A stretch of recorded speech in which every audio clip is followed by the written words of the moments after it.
my sisters and brothers, I wish you a very good evening. Namaskar, Adab, BCE. Well, till about 2000 or 2001, I, like all of you, had studied in the same thing in the schools and colleges, that 1500 BC we were uncivilized, some aliens came from Central Asia, came and civilized us, and believed it to the core. And I also somehow, somewhere thought that all Ramayan, Mahabharata, all are imagination. I never doubted that my belief might be incorrect. I don't know where, what happened. 2001, I got first email from one of my friends from USA about NASA showing the Setu, which was mentioned as Ram Setu. And as if Providence had decided to push me into this research, 2 weeks later a friend came and gifted me a book which was published in 1850, that is Ayodhya, dynasties of Ayodhya, something like that. Hindi, it was Sitaram, written by one. And the whole Suryavansh dynasty, Rama's ancestor and successors, with the years were given. Sometime later, I think the greatest contribution was made by one of my, I will say, esteemed colleagues, or say my student, or I am proud of. He was Pushkar Bhattagar. Unfortunately, he is no more. He brought the draft of his book dating the era of Lord Ram, and he used to sit in the next room to me in the income tax building, and he used to tell me, come and see on my system how in the Valmiki Ramayan, whatever are the planetary configurations shown, they can be seen on a particular date in the sky. And this software was the same as is used in Nehru Planetarium or Villa. Have anyone of you visited Nehru Planetarium or Villa Planetarium? None of you? Because all those, they give you the shows. I had gone and attended one show where they had shown 15th August 1947 when India got independent and Nehru was delivering his famous speech, midnight. Then what was the sky at that time? I didn't know that that software can go thousands of years back and give you the sky, because that is based on that only. That is how the planetary movements will go. So I learned some very minimum basics. Pushkar, of course, was an astronomer. It was very easy for him to understand the software and its operation. I was not an astronomer, but I got deep interest. Then I was surprised. Then I read the basics of astronomy. I want to share with all of you. That is, astronomically, it means whatever is the sky outside now. Right now you are sitting in this hall. Whatever is the sky view, it will not repeat in 25,920 years. It will not repeat, I again say, in 25,920 years. Why? The very fact that sun is stationary and earth moves around, and earth takes not 365 days, 6 hours exactly. It takes 365 days, 5 hours, 46 minutes, 48 seconds. So that precession has to happen.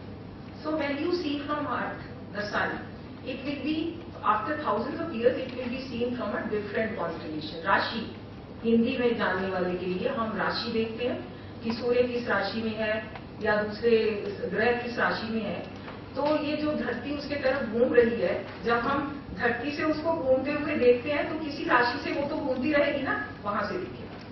तो वो सूर्य का जो precision है, इसका अर्थ का precision है, that itself will take those 25,000 years.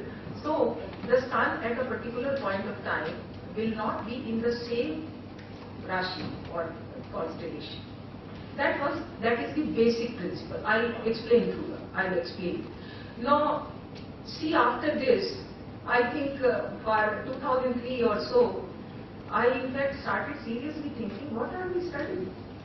Then I had the paleo-environmental studies, yeah, you say ecological studies, histo-ecological studies, which say Earth is a cycle of ice age, humid phase, right?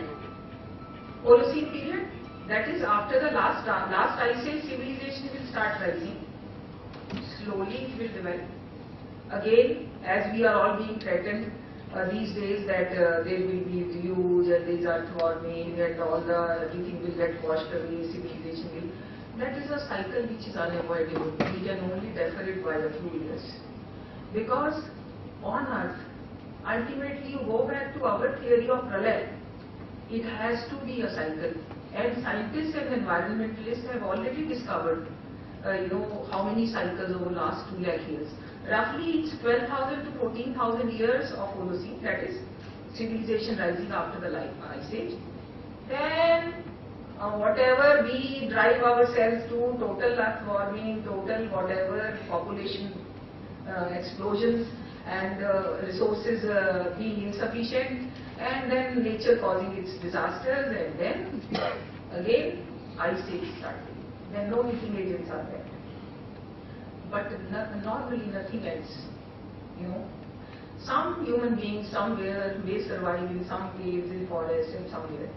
They will again build the civilization. That is how the cycle is.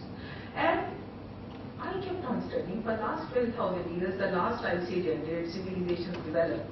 Big question in my mind was, then if civilization started rising 12,000 years back, can there be any vacuum in nature?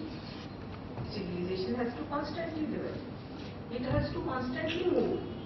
If that had started developing 12,000 years, why would it leave out India? Is there any reason? Why in India civilization will develop only 1500 BCE? I didn't find any reason. I didn't find any answer. Actually, the environmentalists said that first civilization after the last Ice Age will start here. I think any of you can answer. Where will the first ice melt? Where will the first river flow? There the civilization will develop. First ice will melt near the equator. It is South India, it is Sri Lanka, it is Africa which will start giving rise to the civilization.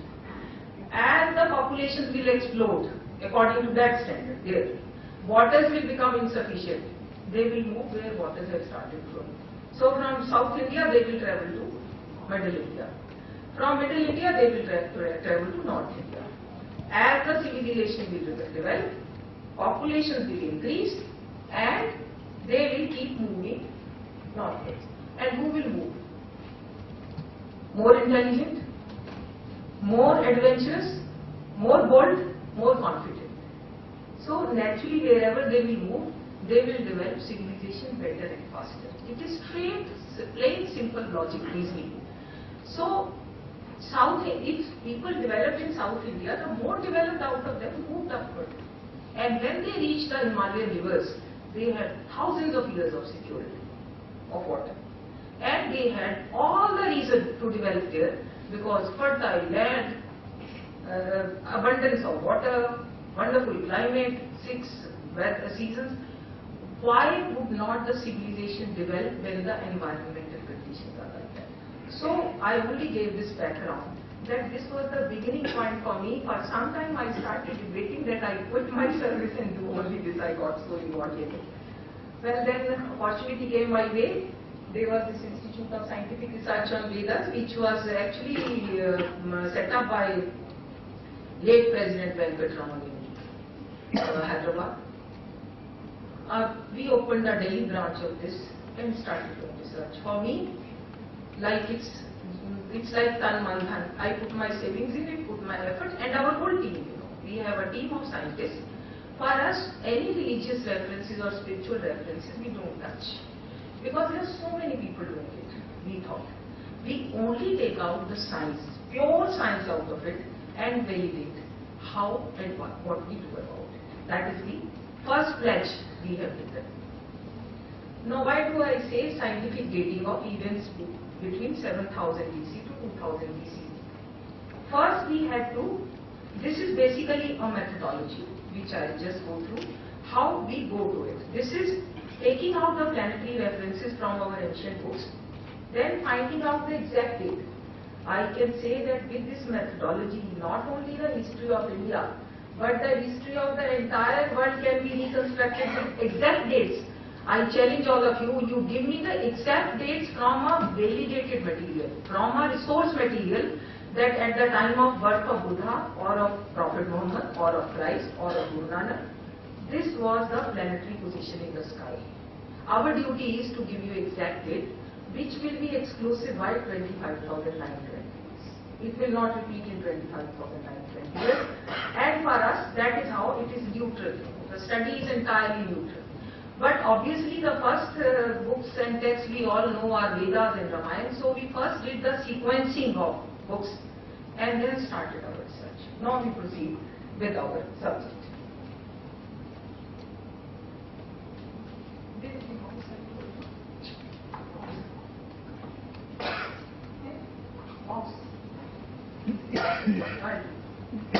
I prefer the mouse. Now, first of all, I want you to say, you will say, why should we do this research? Why should we all put in our time and effort and come and attend here, and why should we do this? I think because our history so far is what? Religious, hearsay, linguistic guesswork. There have been only two bases of history. If Sanskrit and Latin had some similarity, either the Sanskrit would have emerged out of Latin, or there would have been some original language, the name of which nobody knows, the text of which nobody knows. But we all believe that if there were similarities, there must have been a language. And if there are similarities in the Indians and the Europeans, there must have been some home somewhere from where they must have gone to Europe as well as to India. So we imagine Central Asia.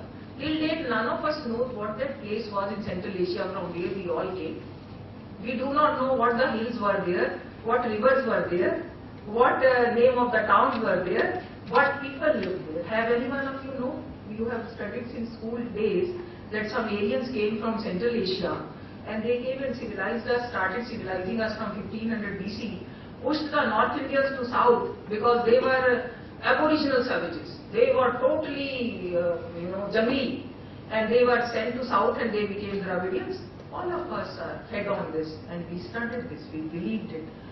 And I feel so sad that I was so dumb to believe on this, that when you look at any scientific evidence, it sounds so atrocious, I would say.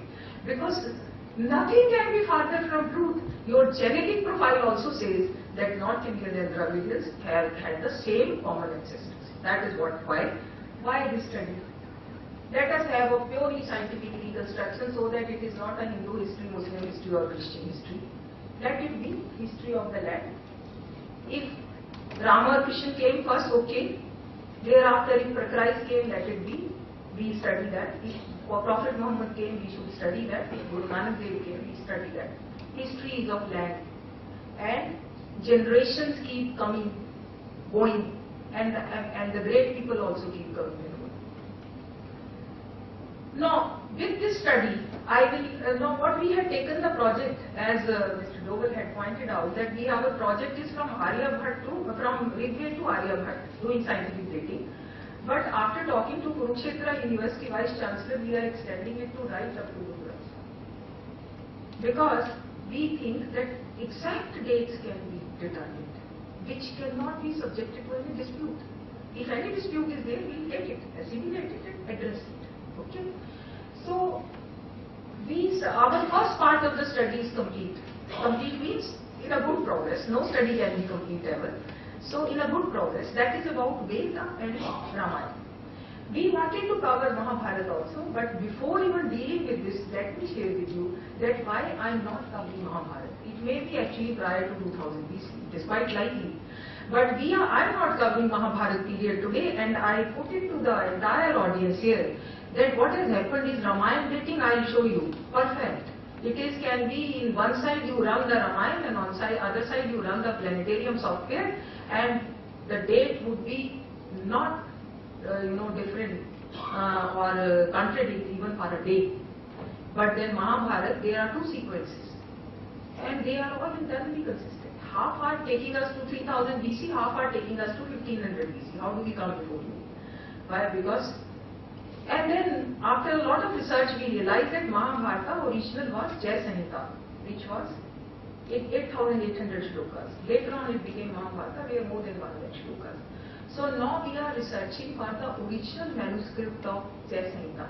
That may answer that whatever references are there are internally consistent for a particular date later. So let's proceed. I am basically covering the references from Vedas and Ramayan. Okay, and then we are going with this side. So this is what we all know. Holocene begins from 12,000 BP. We have to account for history of 12,000 years. There is no way, no vacuum. Nature doesn't tolerate any vacuum, doesn't create any vacuum. Post Ice Age, where civilization developed by near the equator. So, in our study, there is absolutely no place for linguistic guesswork. Let me admit, we have not read or referred to any history books, whether agreeing with the Aryan invasion theory or disagreeing with Aryan invasion theory, whether treating Ramayan as a history or whether treating Ramayan as a mythology. Ours is a simple approach. Simple means very, very scientific approach, very complicated approach also. That is, we take out the planetary references and then take them and see the property references. How it became possible? Why it was not done, you will say 40 years back, why it was not done? Because it is the new science which has given us the new tools that could be used. For this, what are these tools? These tools are listed there. Computers, planetarium software, space imagery, underwater explorations, radiocarbon dating, genome studies, paleoclimatic studies. I think many of the people are here like our age, plus 60. Did you hear about all this 30 years back? None of us heard that. So if these scientific tools have come now, are not we to make use of them to know what happened in the past? Can anybody say, I knew everything, whatever happened on earth and whatever is the earth and the ocean concealing underneath? No. It's only a drop in the ocean. We can still try to learn. That is, what happened? What is lying under the ocean? When the tsunami comes, here some new islands come up where some antique temples and mosques and all may be there, and some others submerge. Why do you think that tsunami came only in your period? It never came in 10,000 years earlier. Was nature only reserving the tsunami for us? No. So this is what is happening. That is all throughout is happening. So the new tools are there where we can use them and try to know at least some of the events and their exact date, their exact nature and their implication. So now you see the methodology. I think it will be very important for us to understand this. Can you see this side? I think you should look that side because you can't see that side. This is blocking now. This is blocking the view now. Because nobody will understand anything until you can see the screen very clearly. Because I am going to show you like the planetarium you see on the top, I am going to show you the slides generated of the sky view.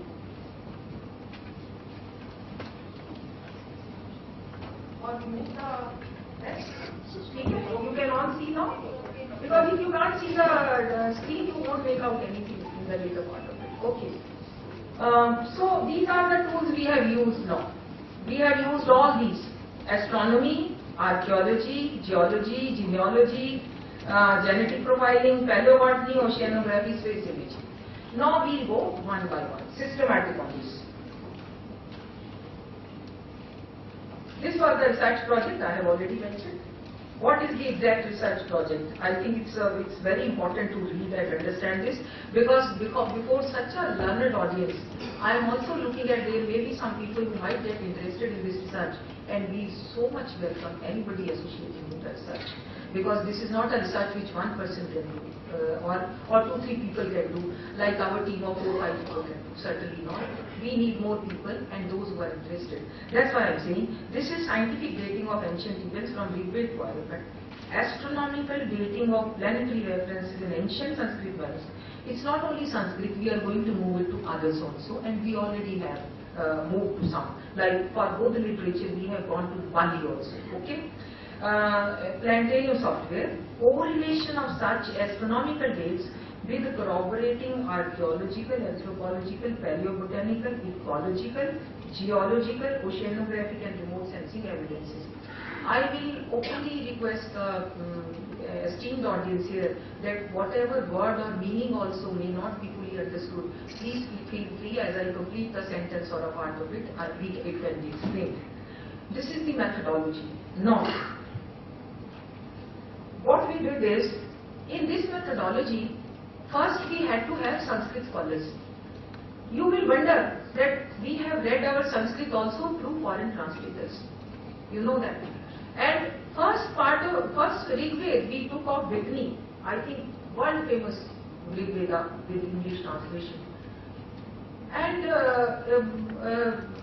it was very difficult for us to do anything about it, because that translation mostly said that Rigveda probably didn't know the ocean and maritime civilization. On the other hand, any Hindi translation will say that Rigveda period was a maritime civilization. There were 52 kinds of boats mentioned in Rigveda, and Rigveda is a set of prayers only for the people who go to trade through the sea route, carry certain things, and to bring back certain things out of the legal side. So this is what we did, is we got 3 translations of Vedas, 3 translations of Ramayana. Then we had the Sanskrit scholars, very eminent scholars, asked them to resolve the contradiction about planetary reference, not the entire book. Nobody can do the entire book. We said if there is a difference in the planetary reference में, you all understand planetary references? जब हम सब पैदा हुए तो हमारी जन्म पत्री बनी. उस जन्म पत्री में ये लिखा था कि जब हम पैदा हुए सूर्य कहाँ था, मंगल कहाँ था, उसकी राशि में जो भी था. So those are planetary configurations. I am not talking of astrology. उसका वो पाठ हम नहीं करते कि ये अच्छा होगा या बुरा होगा. हम सिर्फ ये एस्ट्रोनॉमी करते हैं. That is where the locations were, where those planets were located, because nobody can tinker with them. Nobody can tinker about the position of sun, moon or Mars or any, wherever it is, it is. And if it is mentioned and it is validated, that means it is correct. That is how we go about it. So, and then once that date sequence comes, it has to be exclusive. We first compare it. Now first the Sanskrit scholars give us all the planetary references. Like scientists, we take all of them, not missing one of them. We got 49 references in Valmiki Ramayana.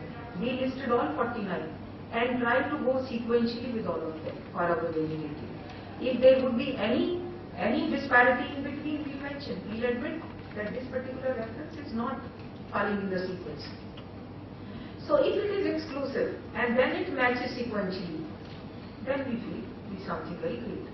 If somebody had seen the sky on a particular date and it matches exactly from that latitude, longitude, 25 years later it matches, or 13 years later it matches totally on the planetarium software, nobody can calculate it manually. That means somebody who was mentioning, probably was mentioning in normal course, looking at the sky, observational astronomy, he or she did not know that today's generation will challenge that whether those references at all existed or the person whose birth is mentioned here at all existed. They didn't know. Okay? So, this is what is. Rigveda, Ramayan, very credible. The Mahabharata I have already told. Yeah, here I will like to mention. Contradiction in Mahabharata I have already said. But we have not been able to find really credible references in planetary references in Bauddha literature. If anybody has a resource, please let us know. Because we don't use just like that. There are so many patris, Janapatris of Krishna and of Bauddha and all. We don't use until you give us such and such book, such and such page, and this is the resource, this is the antiquity of the book, we will not touch it. Okay? So, now we come to our real thing, I think which you will all enjoy. At least I will say I have enjoyed this part, and any time I go back to it, I simply enjoy and wonder, is it true? Can it really happen like this? So this is how we went about Ramayana era. First of all, we took out all the planetary configurations that I have mentioned from Ramayana. I have already explained to you, whatever is the sky view today, I challenge any one of you can show in 25,920 years the same sky view. By sky view, I am basically meaning solar system. basically meaning solar system, because it was observational astronomy. The location of those planets and constellations which are known to us, जो 12 राशियां और constellation आप सब जानते हैं, जो planet आप सब जानते हैं, जो star क्या 28 या 29 stars आप सब जानते हैं, I am talking about this. Okay, so then I know what has happened is, from the date of birth, Valmiki has started mentioning as Ram is born, what are the location of planets in the sky. You see it from latitude, longitude of Ayodhya, there is a date. And then he says 25 years later, as Dashrath thinks, you see, exactly 25 years later, you will find all those configurations from latitude, longitude of Ayodhya. Then he says, as the war happens with Khardushan, such and such time, the solar eclipse occurs, and this is the planetary position. You see, it will exactly be seen. I am only showing you examples. We have done all the 49 slides, and they are in the book. We have kept below, Dating the Era of Lord Ram by Pushkar Bhatnagar, English, and we have brought out its Hindi translation on demand. It's available, put in a heavy discount here for the. But I am only showing you some 3-4 examples where you will all relate to it. We have all understood and known, and everybody has seen Ramayana serial on the TV. So basics you would be able to appreciate. See the date of birth of Lord Ram. As per Valmiki Ramayana, reference is 1:18, 8 to 10. That means 1 is first chapter, that is Balkand. Then 18 is the Sarg, and 8 and to 10 are the shlokas. Right? I have brought the books. If anybody would like to have a reference to that, you can refer later on.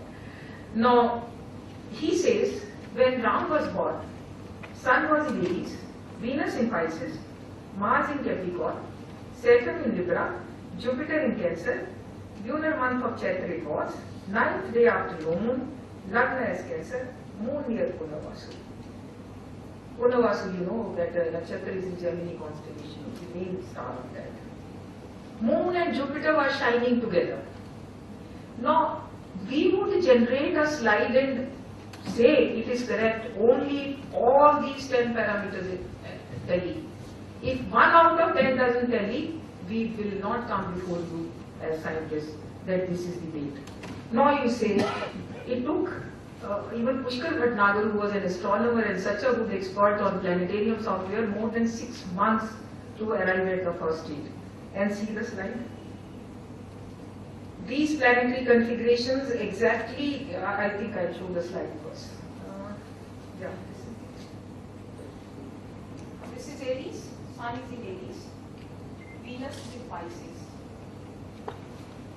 Mars in Capricorn, Saturn in Libra, Moon in Jupiter in Cancer, Moon and Jupiter shining together, and this Gemini constellation. Star.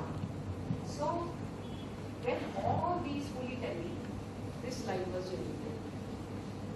And I will tell you a very interesting thing. After this was done, I went back to Ramayan once again, and then I found that actually Valmiki was narrating it from 1 year before. And he was saying such and such moon, planet was moving from this star was moving from that. And you put the software on timer 1 year before. And all movements will come exactly as one. It's a pleasure to watch how the software shows you all these. Now I'll back it to. So this is the date. This is what is the date? I think this is the date. Planetary position on 10th January 5114 BC, the date on which Lord Ram was born. Why we say Lord? And this is latitude and longitude of Ayodhya. 25 degree north, 81 degrees east. It will not show you the same configuration from US latitude north. The styling will be different. So, no, I think I'll go back because this is very, very important. This date was 10th January 5114 BC. We did not validate it only on our planetarium software. There are many others. We also validated it on Stellarium and Starry Nights, which are the other main softwares being used. Internally consistent, entirely. The entire date sequence may be about 5-6 days difference. That is because of we went behind in the calculations. That is because of the software they developed. some Julian calendar adjustment of 12 days is done in one and not done in another. Now, the most important is this last one. You all know that Hindus and Muslims celebrate their festivals on lunar calendar. Christians have their festivals on solar calendar. There are large number of softwares available which convert solar date into lunar, lunar into solar. So we also acquired one such software and then tried to see what was 10th January 5114 BC. Lo and behold, it turned out to be Chaitra ka month, Shukal Paksh ki Navami, when we all celebrate Ramayan. When we all celebrate Ramayan. And you will wonder, in fact you will laugh, I find it unbelievable that it also is exactly at between 12 to 12:30 noon that this planetary configuration. You know, after 2 hours the entire configuration will move, change, planetary configuration, okay? And it is only between 12 and 12:30 that exact configurations mentioned by Valmiki are seen in the sky that they start changing. Are not we all celebrating Ramanavami between 12 and 12:30 on Chaitra Kaman Shukal Paksh ki Navami? Has the software been built on Valmiki Ramayan? Like we are saying, whole country has been created, all the memorials of Ram have been created on a mythology. So somewhere in the Western world, somebody created planetarium software which validated all references to Ramayan. Let's go next. Date of exile of Shri Ram. Ayodhya ka 4th Sal 1802. Dashrath wanted to make Shri Ram the king because malefic planets like Sun, Mars, Rahu had surrounded his nakshatra in Reti. The Dashrath. Pisces is the constellation, Rashi. Now, Rahu and Ketu are two imaginary points where every month moon cuts the path. हमने ऐसा हुआ बना दिया राहु केतु क्या होता है? What is it in Rahu Ketu? There are just 2 points given. Names have been given to them. After all, we all know that Earth moves around Sun, Moon moves around Earth. So, in a month, at twice in a month, when Moon is taking round of the Earth, there will be a point where Moon will cut the path, ecliptic path of the Earth. करेगा? वो 2 points को राहु केतु नाम दे दिया हमने. And those Rahu Ketu points were bound to be at different locations because wherever Moon will cut the path of the Earth, they will be located there. And we related it to the Rashi or the constellation. What wrong our people did by giving name to those 2 points? They were much more scientific in fact in giving those names to those 2 points because they could ascertain as to where was the Moon cutting the path of the ecliptic path of the Earth. So this is what happened. Now, see the sky view from Ayodhya, again 25 degree north, 81 degree east, on 4th January 5089 BC, Sun and Mars are in Pisces. Sun and Mars are in Pisces. I will explain the Rahu part also. Now, I want to see you, so I will show the both slides together. See also sky view 7 days before 28 December, that is on 28 December 5090. Moon had cut Sun's path in Pisces constellation. Now, in one slide you will see Sun and Mars together in Pisces. But how would you explain Rahu was also in that? That can only be explained in that month. Moon had cut the ecliptic path of the Earth from what point? That point was located in Pisces. So, Dashrath constellation is Pisces. That was surrounded by Sun, Mars and Rahu. See both the things tell you. I will just show you both the, I think you are having difficulty. You can come on this side. Yeah. So this is what is, I will show you now both the slides. Very interesting this is. This is 4th January 5089.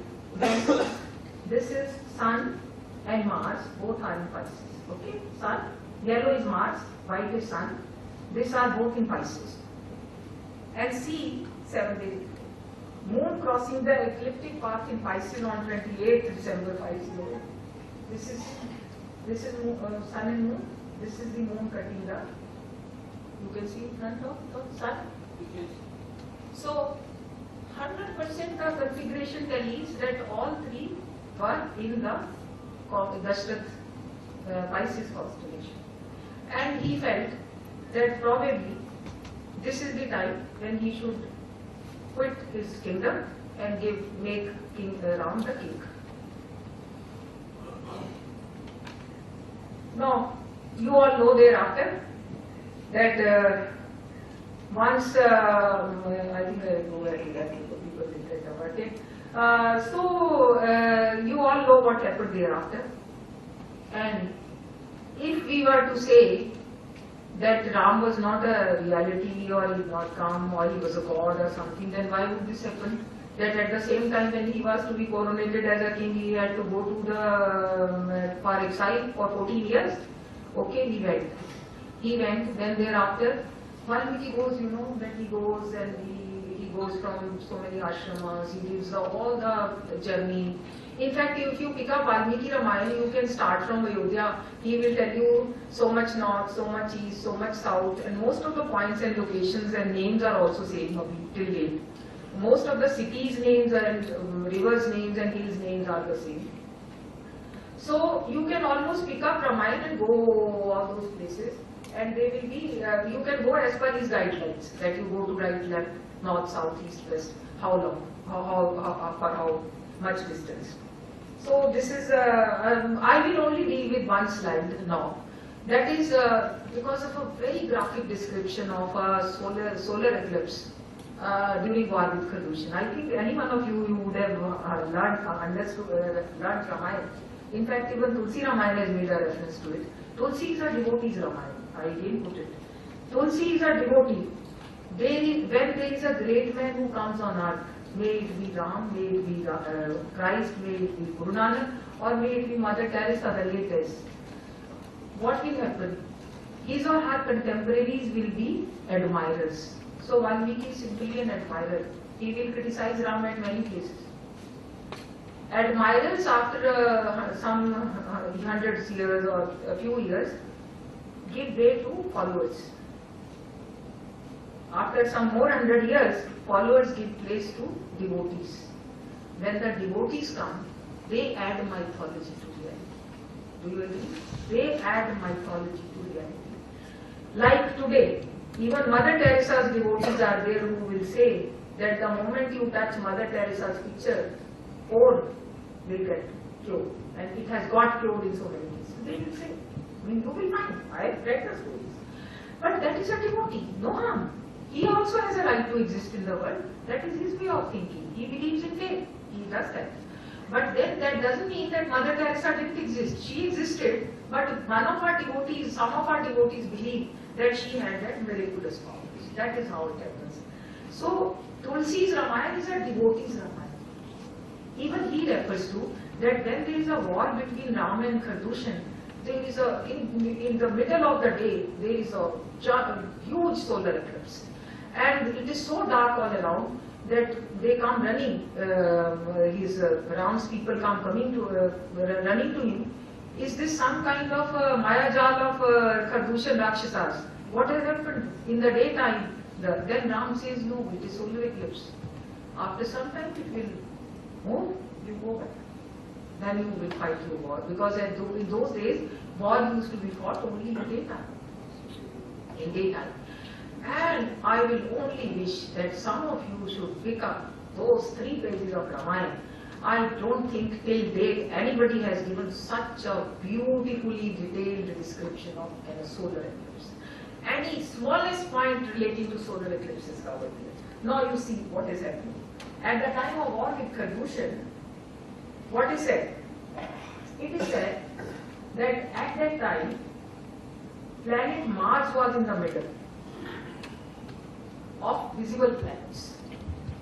See the sky view on 7th October 5077 BCE. Solar eclipse clearly visible from Nasik.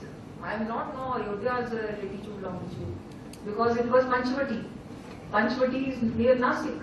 So it had to be latitude longitude of Nasik.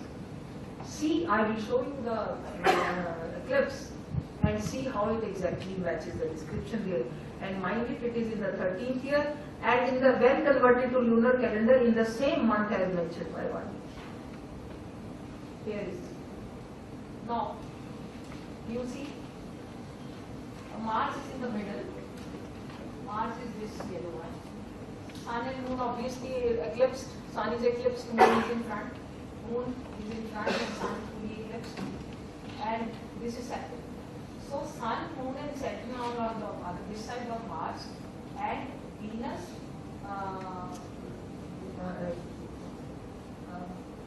this Venus, Jupiter and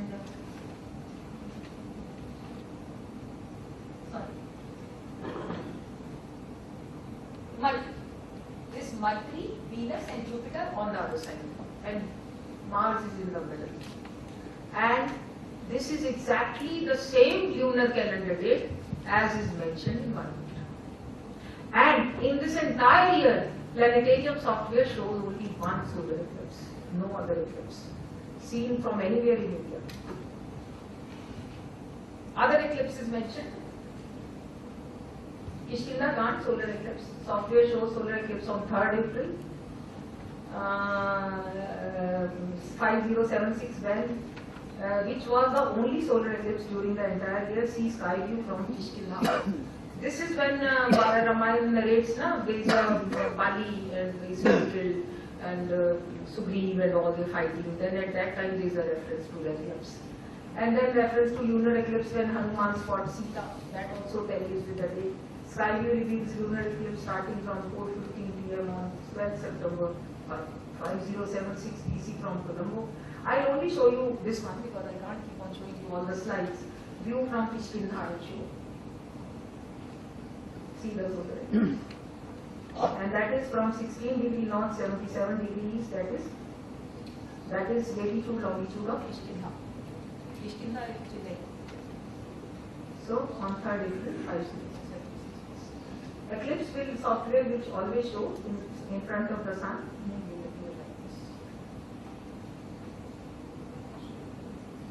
These are, then you go other important dates. See, Ramayan doesn't give on every date complete configurations because he was not sitting and writing Ramayan for answering your questions. Valmiki was just looking at the sky view and mentioning wherever whatever is given. Just one second. Okay. Now,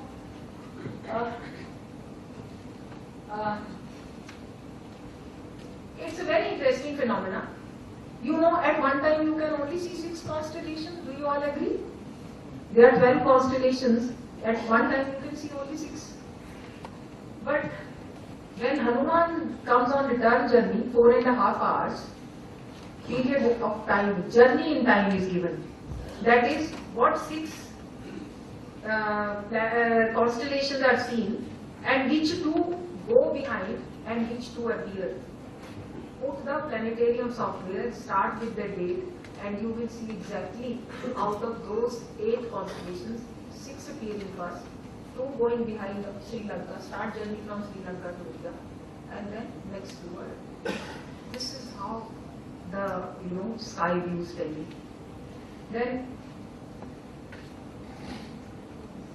other important dates is these are the other dates where detailed configurations are not given. So we have not generated the sky views. But then if we go on narrating, correlating the last slide and the days mentioned which have gone, these are the dates which will turn out. Now the question, somebody was wanting a question. I've done this part. I just thought you mentioned Kishkinda. Kishkinda, I don't think it's Chennai. It's Karnataka. Yeah, Karnataka. Okay. Sorry. Kishkinda is Vijayanagar. Hampi area. Yeah. No, Hampi area is partly in Karnataka, partly in Karnataka. I can be wrong. I can be. Yeah, this is in Karnataka. Yeah, you are right. But we take the exact latitude, longitude. Software gives you the option. You select the town, you take the latitude, longitude. Okay. So now the question can be, big question which we have to answer is, what is the credibility of Valmiki Ramayana? Maybe you and me have written it yesterday and maybe those configurations we have given there. This was a big question. For me it was a very big question. How do we resolve that Valmiki Ramayana, where references we are taking, has some kind of credibility, it has some kind of antiquity, then only we can say the references there in our antique and they have to be dated and they are very credible. That research started. Actually, we had to go to Gorakhpur and from there, because they have done the Valmiki Ramayana which we studied, and then we came to know about the 4 versions, north, south, east and west, all these 4 are Vadodara. I think our Mr. Rao has come expert of Sanskrit, our Sanskrit advisor also. He is a professor in JNU. Those 4 one, and then we also found out from Namami, you know, this mission for National Mission for Manuscripts in Delhi, Indira Gandhi National Center. I had to go and meet the director there, that what is the antiquity of Valmiki Ramayana, which are the earliest manuscripts available. Then she told me normally a manuscript's life is 500 years. But in the case of Valmiki Ramayana, a handwritten Ramayana is being preserved for 1,000 years. I said, where it is? She said, this is in Nepal, and the manuscript was written in 1041 AD. And that manuscript is similar to the 4 manuscripts in India of North, South, East, West version. So, at least 1,000 years back, these references were there. At that time, nothing like that had happened to question whether Ram came or not. No disputes were there. So probably nobody had a motive to create or interpolate these shlokas out there. But then, still not only this, I think you all know that even the northeastern tribals have a language. Andaman people also have a language which is not reduced to writing. The grammar is not there. All languages first evolve oral.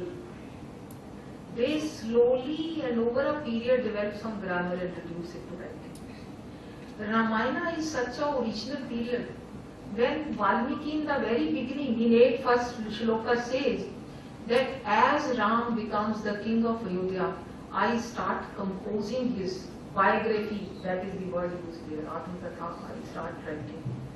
Then he says, after completing it, he says, a big question, how do I pass it on to posterity? Mind it, if he had written it, why would he ask this question? He had composed it, how to pass it to posterity.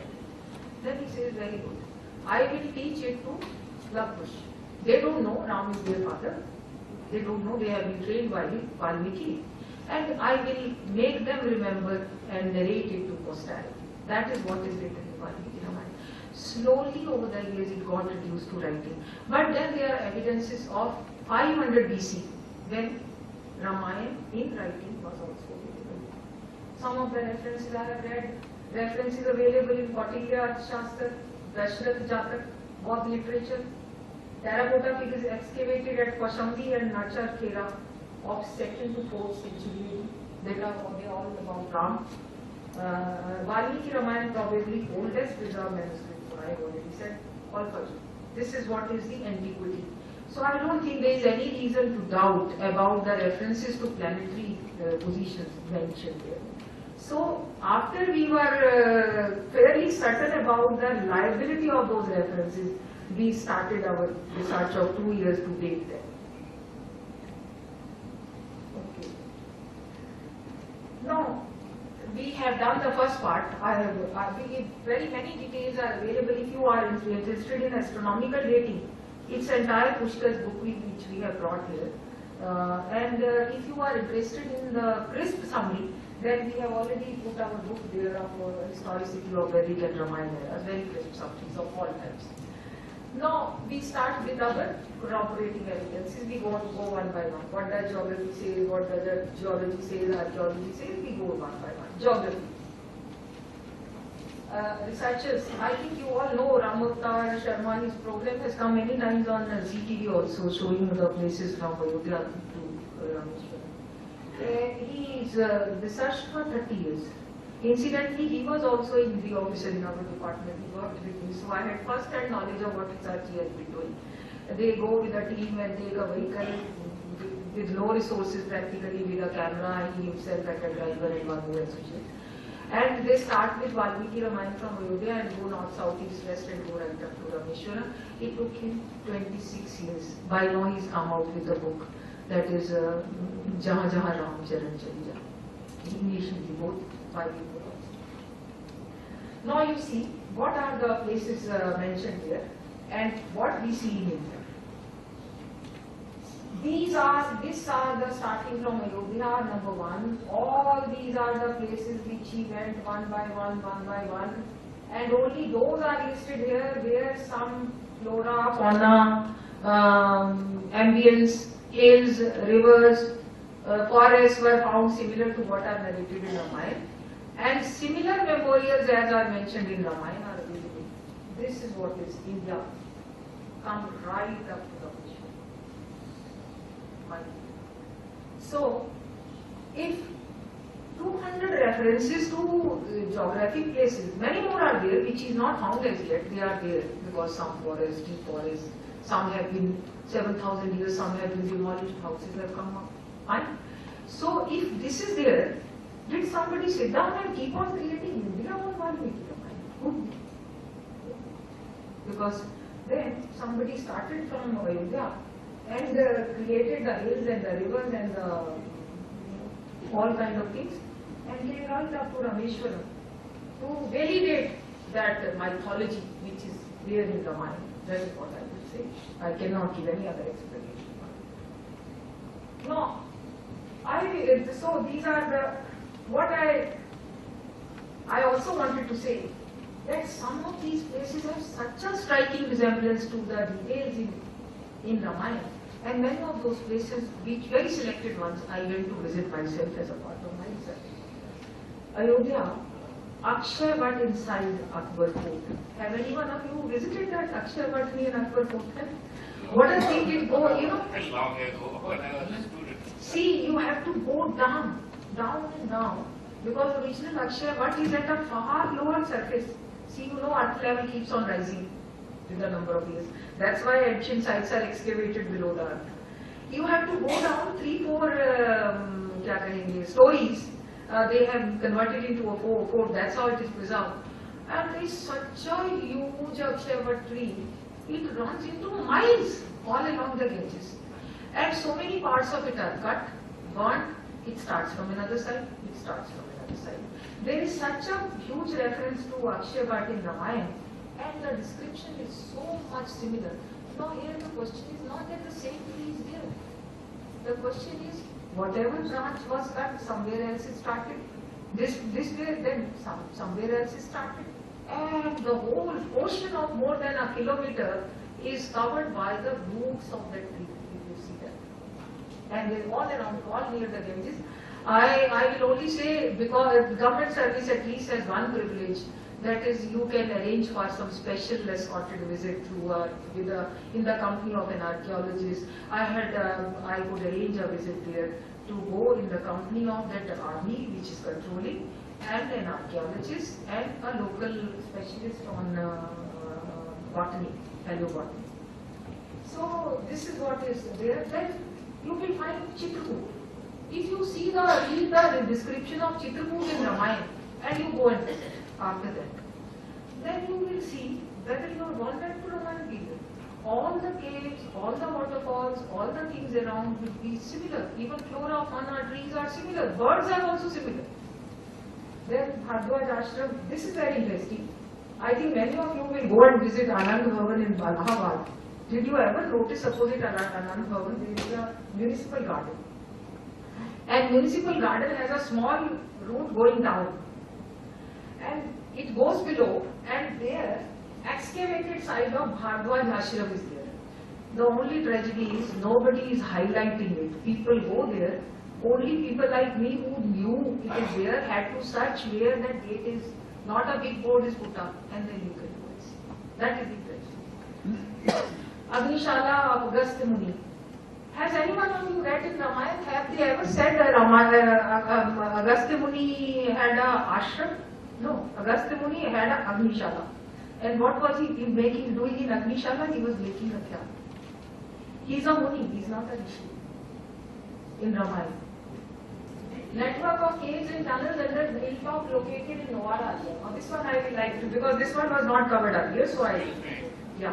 What is the difference between a Rishi and a Muni? Okay, because I am not an expert, but what I understand is, a Rishi is a thinker, basically, and Muni is a researcher. Scholar. Researcher. and scientist, I will say. Muni is a scientist. In Ramayan, there are graphic details that Agastya had made those weapons which were given to Ram. Ram is asking Sutikshan Muni that what do I do? I want to meet Agastya Muni because otherwise I can't fulfill my pledge of eliminating the Rakshasas. Rakshasas are not a caste, they are the bad people who are troubling the good people. So then he is told that these are available only in Agastya Muni's Agnishala. He says, I want to go there. Then Sutikshan Muni tells, you can't go. You need permission. And there are 3 rounds of security around that Agnishala. That is what is mentioned in Botany. And only a known person, if once goes and takes permission, you can be allowed in. So Sutikshan Muni says that I will send my representative, he will take permission for you, and then 3 months I decided that Ramayan has a graphic detail of this. That in the middle of Sri Lanka, somewhere on the top of the hills, name is not given, there was a high hill on which Ravan had his palace. And under this hill, there was a network of caves and tunnels that Ravan could quickly reach any place. Now I said, if one is able to locate a high hill which has a network of caves and tunnels, that means, and somewhere in the middle of Sri Lanka, that means this reference may be correct. Then I started reading which are the central hills. Then I came to know that Novara are the central hills of Sri Lanka, and they are as high as 7,000 feet, higher than Simla. So I decided to go there. Now you see what I saw there. This is Novara. Novara area is a very prosperous hill town, very beautiful tea gardens, and very good, prosperous place. And there was this hill. Do you see this? I find this top of the hill. And on one side of the hill are Ravana falls. These are the falls on one side of this hill. And these are known as Ravana falls there also. Even in Singhalis they call them Ravana falls. Okay? Now, these are the Ravana caves. These are known as Ravana caves. I think most of the people go and visit. Tourists are shown this. But my challenge was seeing the other 2 sides of, that was very tough. So I could go, we had the locals and an escort. We went from over this, we couldn't reach this, we couldn't like this. We went from here and went behind this and we reached this cave. This cave is Udapinda. This cave was Udapinda cave. Now this was the 3rd side. We had taken the local villagers and escorts and we had asked them, we wanted to go inside this. But this is not a maintained cave. It was in the entry only, there were huge bats and reptiles and all kind of webs and all that. So it was not possible to go in for us. But the villagers said that the man offered that I can go. I said, what will we do with your going? And we don't have any evidence. Then he says, we do go. Actually, deep inside, after about 1.5 kilometers, this is deep. He says this cave is about 1 kilometer deep, and you can walk inside it. And he says then you have a place where all the caves get together. I mean, entry is there, and there is a good central place with fountains there. This is what that man said. I won't verify until I have seen myself. But the locals are simple people. They were villagers. I had no reason to suspect them. So I decided to use these photographs for you see. 4th side we couldn't go, it was very tough. It was very tough. Sri Lanka has not maintained peace. We know, I think we disconnect ourselves from the geographical correlation. Let's come to geological and archaeological analysis. What I want to tell you people is, I think it's very, very unfortunate that our school and college books have no system of assimilating the latest knowledge of our own. Whatever archaeology reports are like, they are with the archaeology department, geology reports are with them, oceanography reports are with oceanography. There is no system of passing on the knowledge, latest knowledge contained therein to Ministry of HRD to incorporate in school and college books. And I have ascertained it authentically as a government servant. I am actively trying that there should be some system put in place. So none of your books in schools and colleges have updated the knowledge for you for last 50 years. They have not. Science reports are there. They are lying in the gathering dust in their own departments. They are not for the knowledge of the country as yet. Now, you know, one is Archaeological Survey of India, which is given such a little budget, and some non-archaeologist normally is looking after these affairs, and then they only maintain some sites, whatever, and they don't maintain the sites which are more antique. They place more importance to the sites which are 200, 300, 400 years old, which are visible. You will also go, oh, there was such a, this Lodi tomb was there, this such and such thing was there, why it is not preserved. So archaeology keeps on doing all that only, which is already above the land, they keep on preserving it. I thought archaeology should be preserving what is found under the land. Chalo. Up now what has happened is, state archaeology departments are there, all of them. Have any one of you ever studied in books what each state archaeology department have done? After all, they are doing something, and they are doing a valuable work. And there is no way of reporting all that. And we try to gather from all state archaeological departments, many of them, that what have they excavated. I will only share very few. Oziva, Jusi, Litafati. Opposite Anand Bhavan in Allahabad revealed civilized settlements of 5th to 7th millennium BC. This is UP archaeology. Laura Deva adjacent to Ayodhya excavations revealed 5 cultural periods beginning with 7th millennium BC. Now, this Laura Deva is rated, if you open the website, it is rated as the best excavation in the world today. It is the latest one. Best excavation in the world. 15 layers of civilization have been dug out. And every civilization shows improvement over the earlier one. It is said that if you want to see the development of Indian civilization, go to Laura Deva. You will find 10,000-year-old civilization based basically agricultural, slowly, pottery coming, so slowly metallurgy coming, all those things, in those layers will be found. Now I will show what was found very shortly with visual. See, this rice is dated 7th millennium BC. This rice was cultivated, this is a cultivated rice. Ramayan refers to rice. And 7,000 years back, rice is found right in the excavated site. Why should we say that this reference is wrong? These are the beads. This is the copper element. This is the copper hook. They are all more than 7,000 years old. And they are all in UP. They are all around Allahabad and Ayodhya. I will like to share this picture. Some of the very rare things I have brought for you. We have bought a whole lot of material. See what you see. These are Kotumsar caves, Jagdalpur. From Raipur you go, Chhattisgarh. Have anybody visited Jagdalpur? I think somebody has not visited. I think it's a nice opportunity to go and see those caves. Now, why I have chosen them? You can see how many people are walking in the cave. This is such a huge cave. Now Valmiki mentions in detail that Ram spent a lot of his period in Dandavan. And he says Dandavan was a very thick forest. You all know Dandavan is all this Jagdalpur area. Our Bastar tribes all are Jagdalpur area. Now it is graphic details are given there that Dandavan had some of the very thick forests.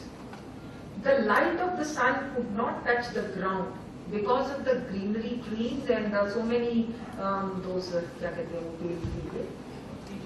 creepers covering that. And in the middle of those thick forests, there were hills. Inside the hills, there were caves, and inside those caves also they lived. Valmiki mentioned it. Nobody knew that there is any cave in Dandavan till 1989. 1989, first time a local Gadaria went and saw some stone, and from the top of the hill he removed that stone and saw there is a big cave inside. So he went and reported. 2 years it took for the government to clear some kind of route. 91 they took over to decide that this is a cave and they can go inside. It became, these are basically stalagmite and stalactites, na, that from dripping. जिसको कहते हैं पत्थर का पसीना आता है. One drop it comes, and it keeps on giving the formulation. These can be formed from the top and these can be formed from the bottom. Now, I chose this to go, that this is one of the rarest one. Let us see what is there. So I went there only 3 years back, and I found huge caves running into more than, at any one time, 400-500 people can live. Now, as our mind is always, I was always suspecting the output of my research also, and I was always putting very uncomfortable questions to whoever was being accompanying, we were accompanying. We had arranged a local archaeologist from Chhattisgarh and a geologist. Geology does a whole research for this. Geology has a lot of things to do with the stalactite. So I told them how to say this cave, 400-500 people who live, from where will they drink water, from where will they have light, how would they survive? They said, don't have some patience, we'll show you. Inside, where we are sending it behind, I can't show you in the picture because it's clicked with my camera, not a very professional picture. They showed us 3 wells inside the cave. 3 wells inside the cave. And they said these are the waters which could be used. And the most interesting thing is, when they cleared the cave, they found some, everything gets in the burnt form. Na? After thousands of years, everything is burnt form. Whatever burnt things they found the burnt rice inside the cave. And that was dated 5000 BC. That is why we picked up this picture and decided that this corroborates our conclusion. 5000 BC, if our astronomical dating says Ram is born. And here is a cave in Dandapur, which nobody knew till 91, but Valmiki knew that there is a cave. And so many people would live inside. And there is a drinking water well inside.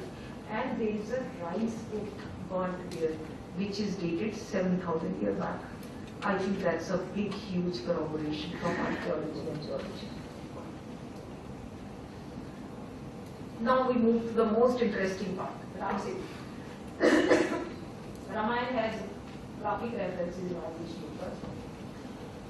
Summary is that it says bridge constructed in 5 days by filling gaps in existing chain of islands and shoals. Materials including rocks, boulders, stones and trees like sal, coconut, mango, ashok, arjun, bamboo were transported with the help of various yantras. The word used there is yantra. Army men stood with long ropes on either side and gaps were filled with transported material under the supervision of Nal, a great ship car. Even if it is, I think I am getting you very late. Shall I cut it short? Okay. Because I thought I am overspending the time. Okay.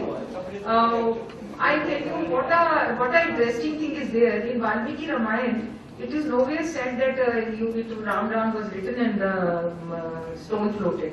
In Valmiki Ramayan, it is only said that Ram researched for 3 days and he wanted to find a shallow ocean where the sea waters are obviously shallow, means land root is there something, where this could be built.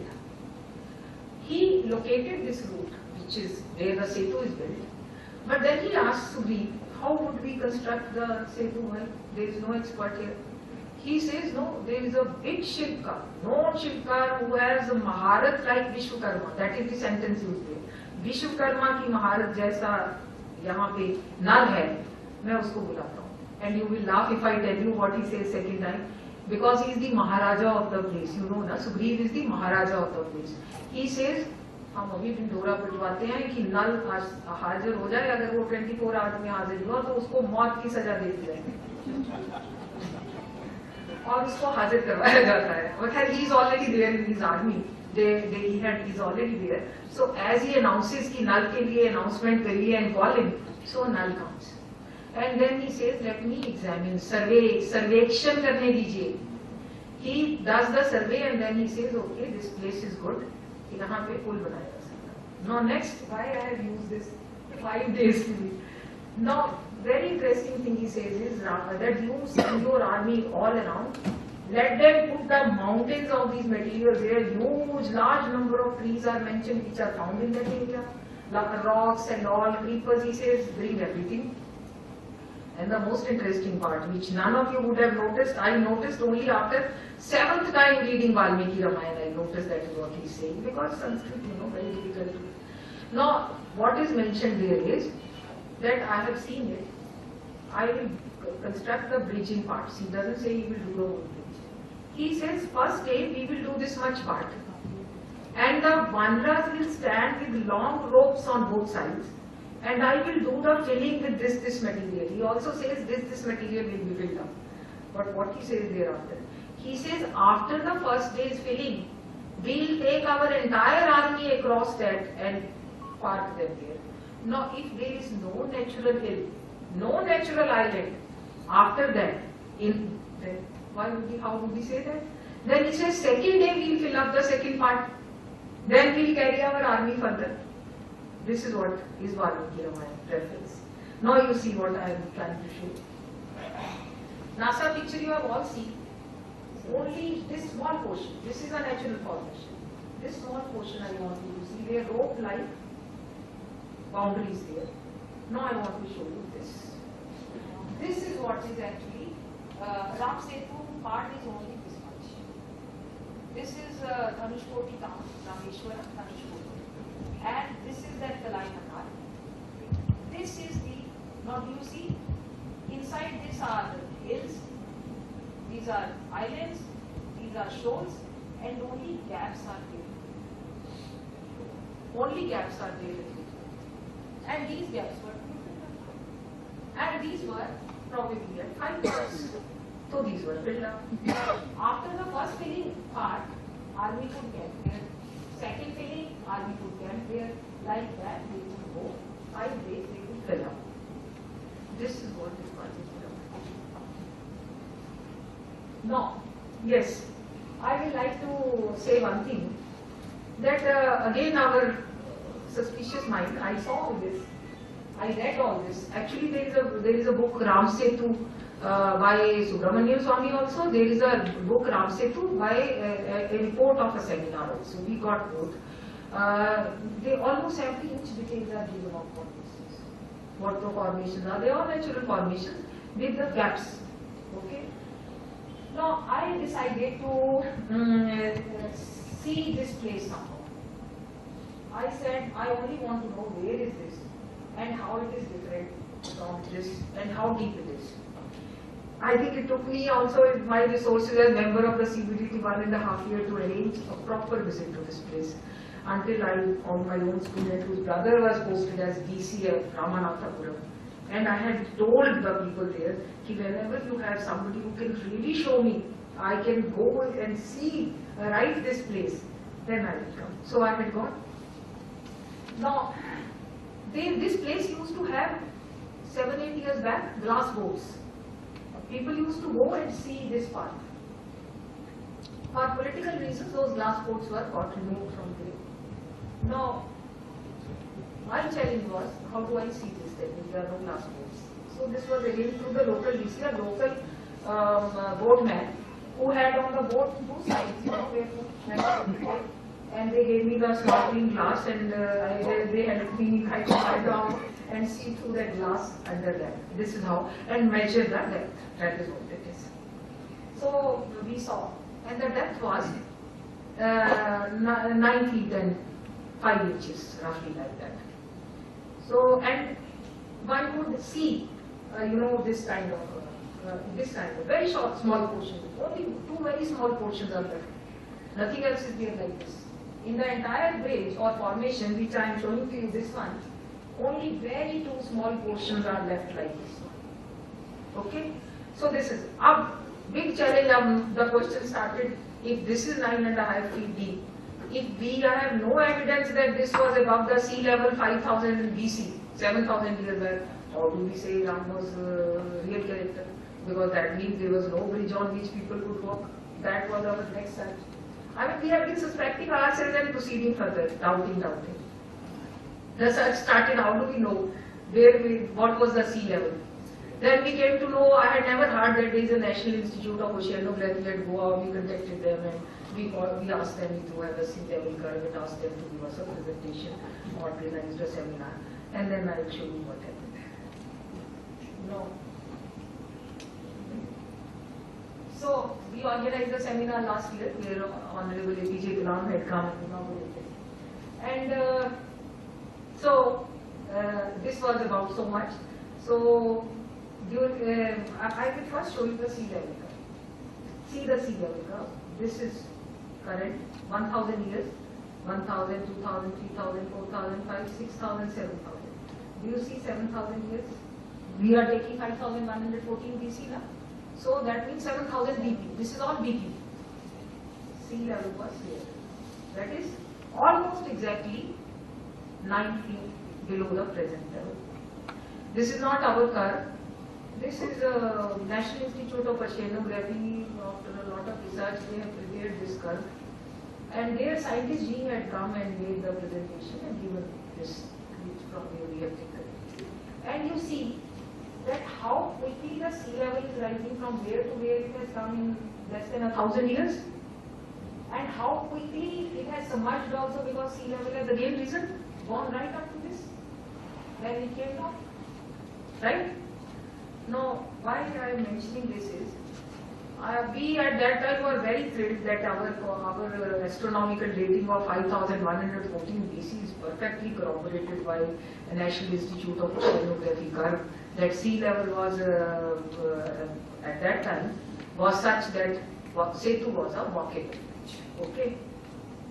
But when I went back to Ramayan, I found that Valmiki Ramayan has a graphic detail.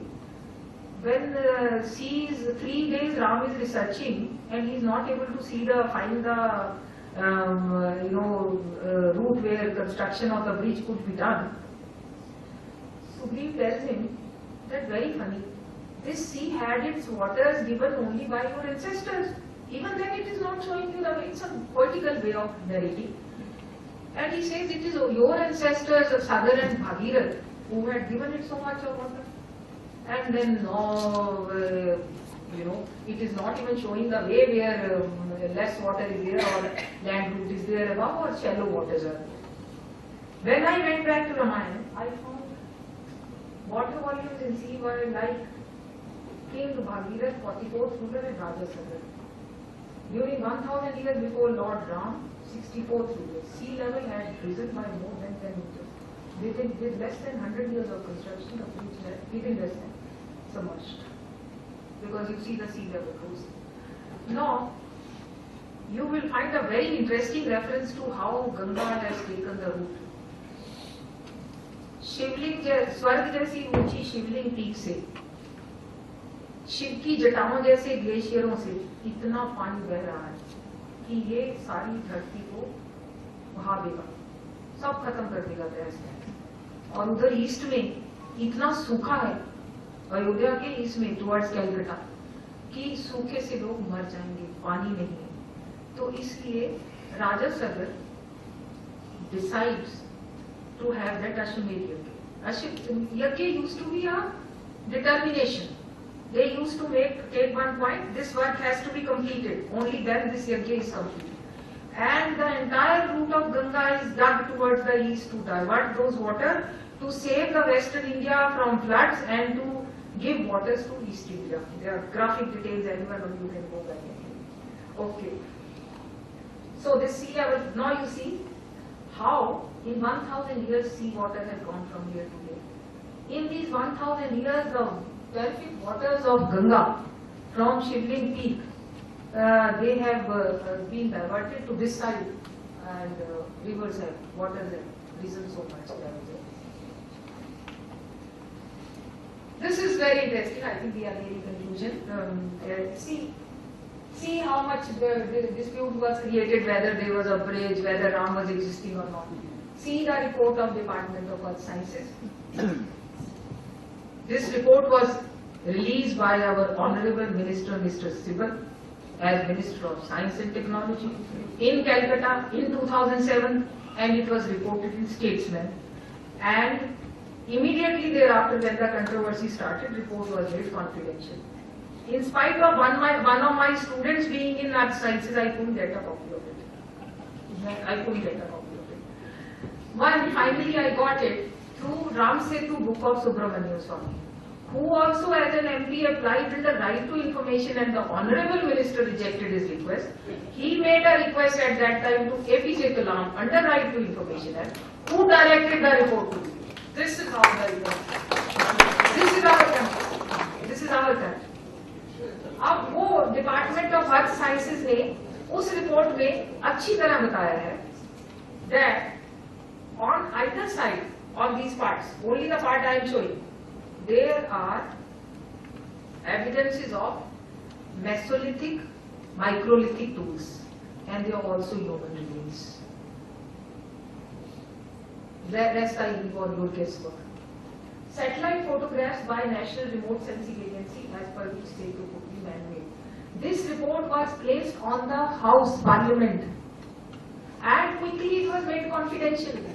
It was only for Mr. Subramanian Swamy to dug it out and put it in his book as MP. Okay. Attempts to blast a bridge for, this is very interesting, for making a route for shipping failed. The Russian engineer when went for inspection broke his leg. Dredger imported from Holland broke into two and submerged. This dredger got 1200 crores. Somebody should ask the government why was the 1200 crores sunk. BCE train, Dredging Corporation of India, which went to retrieve this dredger also broke and sunk. Thus all attempts to destroy lost remnants of Ram Setu have failed. Have you ever heard some attempt going on to blast the Ram Setu and create the cells of Samudra? Have any one of you heard? What have you heard? Let us know. Because all attempts have failed. Everything has failed. They never accepted there is a Ramayan time. No. These I gave only for your interest, but I have a solid scientific reason for it. I am not saying it because some miracle happened and all this. The scientific reason for this is, and I discussed it with the National Institute of Oceanography. The scientific reason is, I think I will take you back on this. Yes. You have this side of the bridge, that is West Bengal side, Bengal ki khadi, okay, and this is Indian Ocean side, okay. Now this is a higher level, sea. This is a lower level.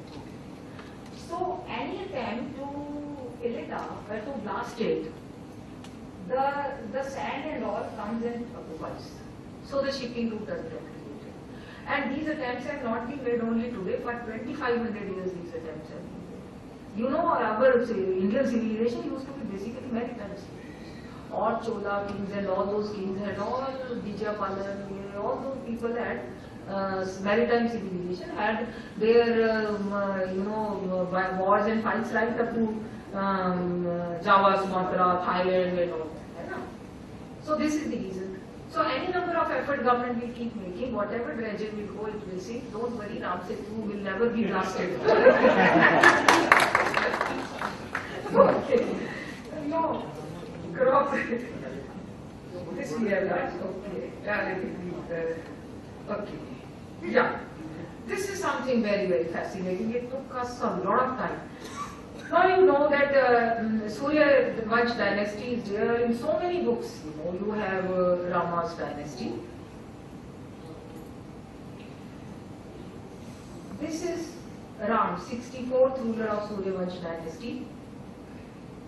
This chart is only a collection from sources like Ayodhya ka Itihas, then that Subhash Kaka, Astronomical Code of Rigveda, our Vishnu Puran, Ramayan itself, Valmiki Ramayan gives most of these generations. See, what custom? Starts with Ikshvaku. Starts with basically Ikshvaku. Our system is always we mention first Manu. Manu, it is mentioned as Manu, and Manu from there Ikshvaku and all that. And you see, Sagar is the 40th ruler, Bhagirath is the 44th ruler. And poor, I will say, these 40 from 40 ruler to 44th ruler, 83 years these people dug out the route for Ganges, and there are graphic details of such details. What all happened, how it was dug, how the people died on way while digging it to reach it right up to Calcutta, Havla, that is Ganga Sagar. And then finally, they have dug out the route, but they are not able to give route to the water because they are not able to divert the waters flowing from Shivling lead to this route. And that is what Bhagirath does finally. So, I think I have again mentioned very interesting thing. In Ramayan it is mentioned कि अंगूठे जैसी तीखी ऊंची Bhagirath peak से, उसका भागीरथ नाम नहीं दिया, वो हमने दिया बाद में, पीक से सामने शिवलिंग की पहाड़ियों पे इतना वॉल्यूम वाटर देख रहा है भागीरथ कि उसको समझ नहीं आती कि इसको रास्ता दिया कैसे है। हमने कह दिया भागीरथ एक अंगूठे पे खड़ा तपस्या कर रहा था, वो राम राम का मन का जप रहा था। Tapasya used to be hard work and he is taken a pledge that he will not sit on the throne until he gives root to the water to this Ganga for the welfare of his masses. This is what he says. He is gone away from his kingdom for 12 years with his team of engineers to divert water to the entire east, UP, Bihar, Bengal, and today we say no, he never existed. Okay. So this is how we come 64th ruler. Thereafter you have those and all that. This goes up to, we have up to this. Actually our efforts are on and we are very near this, that we shall be able to connect it to right up to Ashoka. Dynasty means Suryavansh dynasty, you won't have the further rulers, but you would have after this the other rulers who will take over. I think we are very near this, but we won't declare it today. Now the question is, last, okay, sorry. Okay, that is a Rigveda is normally known. Rigveda is normally known, but we found one Brihadas also Rigveda after Rigveda. Now after the correct pronunciation. Brihadakshaya. Okay. So this is how it is pronounced. Okay. This is the last ruler so far we have traced, but there will be correlation. Even of the dates and the times with 7,000. Mind it. What we are talking is about. Now the big question was, if genealogy says that Ram was 64th ruler, he was in 7,000 years back. We were always inquisitive. Now all scientists there. What do we do? So we said if 7,000 years back Ram was there and there were 64 predecessors, 63 predecessors. Even if they take 30, 35 years each, that means 2,000 years back also civilization was there. Who will believe? 9,000 years back civilization was there. So, now one thing is, of course, we found, I can narrate offhand at least 20 sites which give you civilization in India and Indian subcontinent, more than 7,000 years back. Okay, all those Mehergarh, so many places.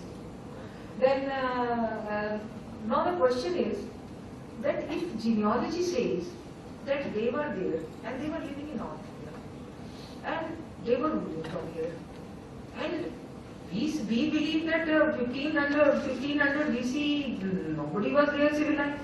Somebody came from Central Asia to civilize us. How do the two tell me? And I literally concealed before all of you, for 4 months I didn't have any answer to this question. When one day I was suddenly told that anthropology can give the answer. I had not heard the word anthropology till that day. What is anthropology? Anthropology has a big part of genealogy, genetic studies. What they do is ancient sites, when they are excavated archaeologically, whatever is found of human remains also, other things also, then they date. And they can also date the development of civilization and culture. I'll show, I didn't believe, I started laughing. I said, how can the genetics tell you whether it was a gene of a civilized man or uncivilized man? Then I'll tell you how it comes. So, now our search was, what is the genetic study saying? So we found, I think with great difficulty, we found a retired director of Anthropological Survey of India. How do we know the reports? We don't know, they are not in public domain. And our Mr. B. R. Rao. He was the retired Director General of Anthropological Survey of India. So we somehow got interested in our research and we took the reports from him. And he referred, there have been 3 worldwide studies, genome studies worldwide, world body constituted, research team constituted, study the genetics of the world. One was, I still remember the name, the first one was done by Kennedy of USA. That was in 71, completed after 12 years. Second one was done by Saroj of Canada. That means they were the chiefs of they were heading the research organization. Then this report came out in 91, and the third one is recent, which are Indian studies. They are in the form of reports, not in the form of a book. So Tobias, of course, is there in the book also. Now, all these genetic profile studies said that genetic profile of all Indians for last 55,000 years is the same. Genetic profile of all Indians is for last 55,000. Indians means Indian subcontinent. Hindu, Muslim, Sikh, Isai, tribal, North Indian, South Indian, Dravidian, सबका genetic profile एक है. And then, for last 11,000 years, this is a gene of a civilized man. At this I laughed. I literally laughed. I said, Mr. Rao, how can you know from the gene it is of a civilized man? He said, don't laugh. I'll give you a very small example. I felt so little. He said, when we go, first thing we pick up is denture. If the man was uncivilized, he was eating uncooked food, denture shape and the teeth will be entirely different. They will be like the jungli janwar, animals. But if he has developed, if he is civilized, and he has started eating good food, he is speaking a consistent language, that means this genetic profile is, this denture is of a civilized man. This is a small example. वो कहते हैं ये denture is of civilized आदमी है. 11,000 साल से वो कहते हैं इंडियन सब कॉन्टिनेंट में enough denture मिले जो civilized आदमी है. और denture नहीं, वो कहते हैं हमारी 100 मेथड है. I can't take you through all that today. So वो कहते हैं 100 मेथड है. No, अगर इंडिया में civilized आदमी का जीन है 11,000 years, and that is the same for the Dravidian and the North Indian and the tribal, then how can you say somebody came from outside? No. To answer this also, the same studies of Saroj and Kennedy have answered that genetic profile of Indians does not match the genetic profile of Central Asians and Europeans. And they further went to say, they said, this genetic profile, that there is a evidence of inflow of genes from India to Central Asia and Europe, there is no evidence the other way around. Mind. This is what is genetic study. And we keep on teaching our students from morning to evening. Have low esteem. You think आपके तो दादा परदादा 1500 BC में बिल्कुल अनपढ़ गवार और जंगली थे, and they didn't know anything. Somebody came from outside. That is what we are telling our children. Somewhere some change has to come. I think we teach this. The self-esteem of our children would always grow, as even if they become by us. So, for me, it was a huge corroboration of the genealogy chart. If 9,000 years earlier we are having civilized kings, then and 11,000 years is the proof that genetic profile is there of civilized men, then there is something. Then who else was there? If they were not there, who else was there? And why would somebody imagine some rulers' names and their period, the things which were done in their time, their children, their brothers, their sisters, their dad and the life and everything? Given the day, there is no reason to suspect, there is no reason to doubt about, there is only need to go into further research. 2 lakh of your manuscripts are with NASA. Go to NASA website, you can see they are announcing with pride. 10,000 of your manuscripts are in a small library of Spain. But no problem, because none of us studies. We don't look at the manuscript. None of us have ever gone to see those manuscripts. Okay. So, genetic profile also corroborated our genealogy and our dating of Rama and his predecessors by 2000 years. So we come to the conclusion of it. Now, why do I say the story of Ram is the biggest unifying factor? In fact, at the Ram time, the situation was not very different. It was quite similar. Sri Lanka had invaded major part of South India and had started ruling, Kar, Bhushan and all those, Purushra, all those were ruling. And that happens, when what happens when invaders will come, They will not come to benefit you. The invader, whoever is the victor, is bound to exploit the defeated person. If you go and win over, you will also do the same. So when the Mughals came, invaders came, they exploited. So similar thing was happening. Our Indians were getting exploited, noble people were getting exploited. Actually, there is a great detail that why so quickly and why so a decision was also taken that Ram will go to exile. And he will not go nearby. You know there's a Dandapan mentioned there, and then even the animal doesn't stay in one place. If you will go for 14 years, then you will roam and go places. And did you hear Ram anywhere trying to rule over anybody's? Wherever he helped the local noble person or king to regain his kingdom, he remained outside. Only the kingdom was given. And everybody was given a lesson that don't trouble the people, normal people.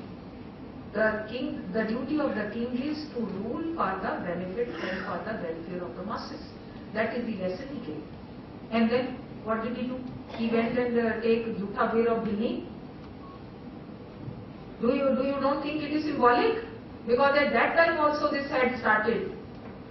That Lakshman thinks, but Ram wants to kill this kind of feeling at the root. He says, no, Gilni is as good or great as you and me. She should also be given that respect. Is he not the unifying factor? Then he goes further. Do you think any prince, everybody knew from Ayodhya when he came, Bharat had agreed that the kingdom is kept for him. Do you think in any age, at any time, people will get disconnected with their ruler? They will not. Ayodhya was constantly in touch. Valmiki Ramayan does refer that when war with Ravan starts and there is a message from Ayodhya, should we send our armies? But no. He says local people are to be united. The kingdom of Sugriv is given back to him. The Khadushan and all who have come from Sri Lanka to terrorize our local people, they have been defeated and sent out. And local people have been given their kingdom back. And they have all been told rule in the benefit of the masses. And this unity which he was creating, today we make him a dividing factor. Today the situations are quite similar. In fact, we need to learn a lesson from him, that they create unity in this manner. He was a nationalist par excellence. He started from Ayodhya, went right up to, and he said, let all kingdoms unite. Samraj, even Ashwamedh Yajna, the horse will go all over the country. Small kingdoms will survive, remain, prosper. But only that Surya Vansh is the main dynasty, Samrat hai. Okay.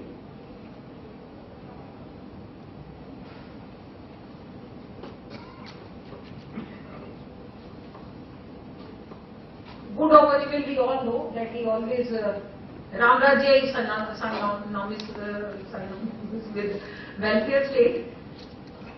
Instead of saying that let us bring Ramrajya, let us rule in that manner. Now, we all sit down. I also criticize because I am a feminist also. I say what Sita got out from life. Okay, I also say. But then when you go to Valmiki Ramayan and you see the dilemma of Ram and debating over it for days and days, that what should he do, because the entire population, when there is a prosperity, nothing else to be done, then public will start something. Now total prosperity has come, people of Ayodhya are very happy, and now they have started raising fingers at the king and his wife. So he decides that if the masses have to be satisfied, he has to be banishing Sita. For days and days he is in a dilemma that whether he should banish Sita or whether he should quit his kingdom. Because he says, I am not going to rebel, that I will ever be loyal to Sita. She has not done no wrong. But then, after a lot of struggle, he says, the Raja is not an ordinary person. The Raja doesn't rule for his family. When there is a clash between the welfare of the masses and the welfare of the kingdom and the welfare of the family welfare has to be sacrificed for the nation. That is what conflict is. That is what. So, I think that is, I will only conclude by saying that there is a reference to Agast Muni in Ramayan, and there are some shlokas of Rigveda, composed by Agast Muni. And there is a reference to Agast star, from Vindhya, which becomes visible as Agast comes. These days also you hear such a star become visible from Earth because of the travel in light years. And that reference also, when we dated it on planetarium, turned out to be 5100 BC. This is the correlation even between Rigveda and Ramayan, because they are two books of the same era. Two stories or two composing. Rigveda is not a life story. That is basically so many things, knowledge. That is Veda, it means that which is known. So that is how they get corroborated also.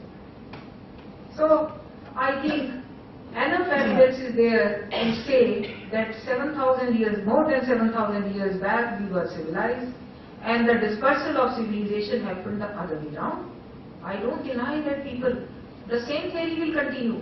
If people from North India, when Saraswati started drying up, travelled to Central Asia and Europe, if 1 lakh people travelled, 10,000 would have come back also. Those 10,000 would have come back as more educated, more advanced, because they were more adventurous and even more adventurous when they decided to come back. Today your children go to USA, if 1 lakh go, 10,000 don't come back. They come back now. 10,000 of them, don't they do better in India? They do. So, what is the big issue in this? Some people would have come back probably.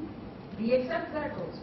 But to say that we were uncivilized, they came only to civilize is absolutely correct. Absolutely. So, Mr. Darshalal has also come like Saraswati river. Ramayan has a reference that Saraswati, when Bharat comes to back, when Dashrath is on his deathbed, he crosses Saraswati river. Our problem started in 7,000 years back. Saraswati was a mighty river, the way it is described. How do we find that? This is how we reached ISRO Jodhpur. Because they were doing some research.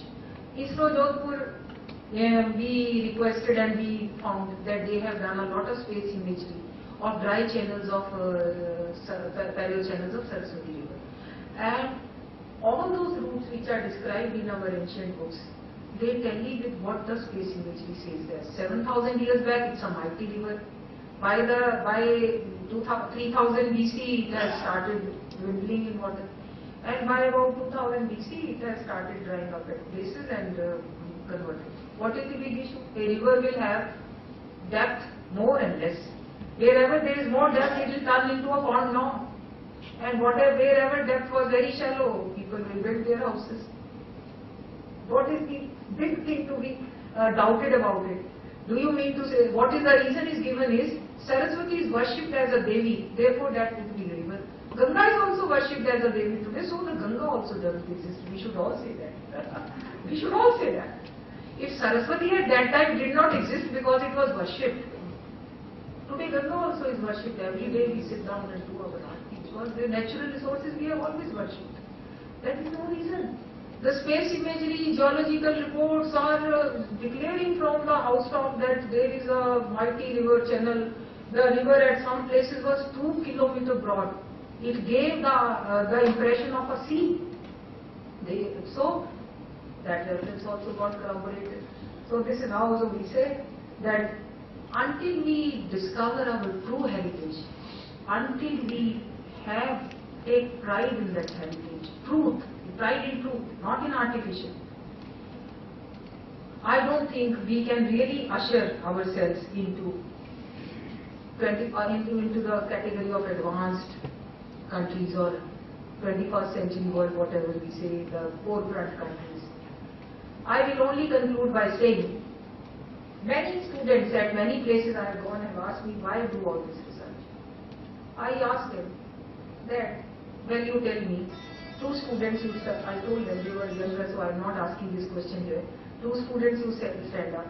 To one of I hear somebody says, oh, this fellow, his great-grandfather was a thief, or his great-grandfather was uncultured, uncivilized, jungly, savage, or whatever, and only people came from outside and taught some culture to this family.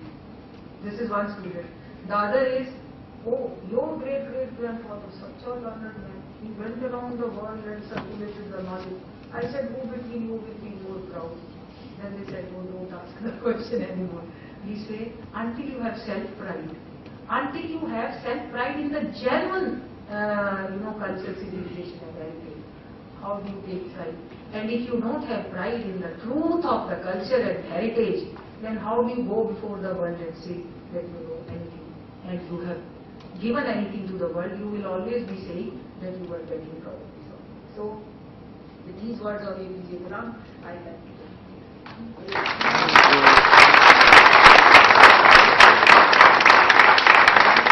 And I will also say that there is a need for further research. This is the beginning of the idea.